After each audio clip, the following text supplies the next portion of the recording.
How to get raped and blamed for that, a workshop by Amnesty International. This organization issued a weird press release blaming Ukrainian fighting tactics endanger civilians. Not Russian occupiers kill civilians in Ukraine. Not Russia-Ukraine war endangers civilians. Not Russia kills civilians, steals grain, machinery and toilets.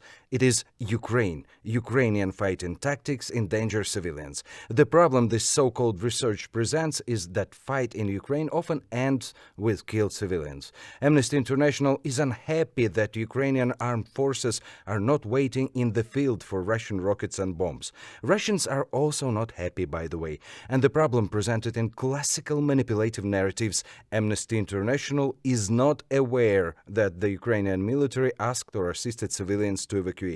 Is not aware is a very serious background for the research by such a serious organization, as well as examples presented in it where the witnesses research found simply repeat Russian narratives from Russian media and internet sources. In the end of the research, Amnesty International even gives advices to the armed forces of Ukraine, which is already consulted by the real experts in fighting from NATO countries and USA.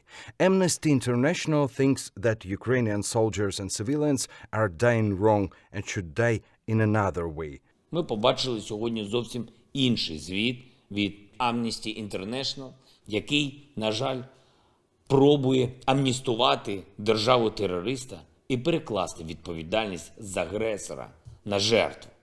Немає і не може бути навіть гіпотетично жодної умови, за якою будь-який російський удар по Україні стає виправданим. Агресія проти нашої держави є нічим не спровокованою, загарбницькою і відверто терористичною.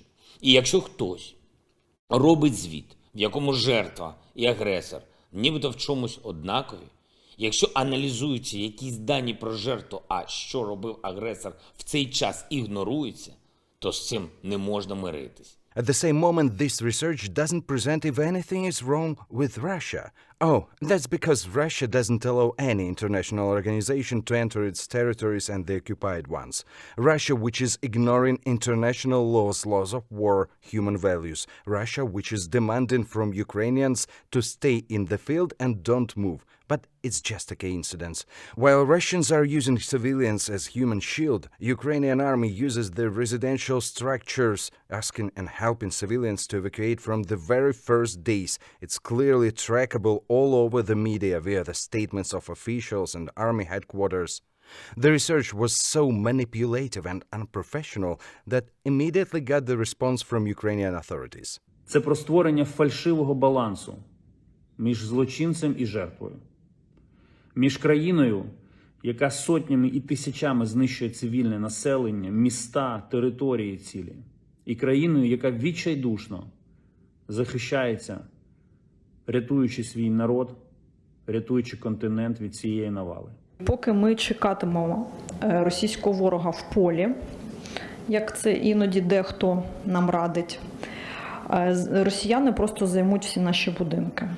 Тому українські міста і села укріплюються і обороняються від міжнародного злочинця, від держави-злочинця, яким є Російська Федерація, і фактично від загарбника. But the problem is not even in Amnesty International repeating desirable Russian narratives. The problem is in the background of such researchers. Even after the war began in 2014, this organization regularly bullied Ukraine with unproven manipulative researches, whether protecting pro-Russian forces in Ukraine that demanded to give them back Soviet flags or trying to blame Ukraine in arms trafficking, without even excuses when it was unproven.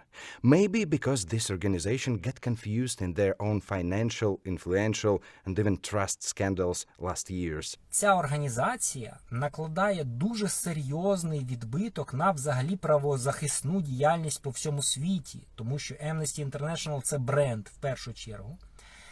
І люди, які опікуються цим брендом, не могли не знати, що звіт і велика чисельність фактів, які вони викладають, це, власне, вторинне. первинне це заголовки, і це меседжі, які вкладаються в 140 символів, які вони продукують і які потім поширюються. Nevertheless, whatever problem the organization has with such unprofessional reports, it just completes the list of non-effective but deeply concerned, highly paid organizations.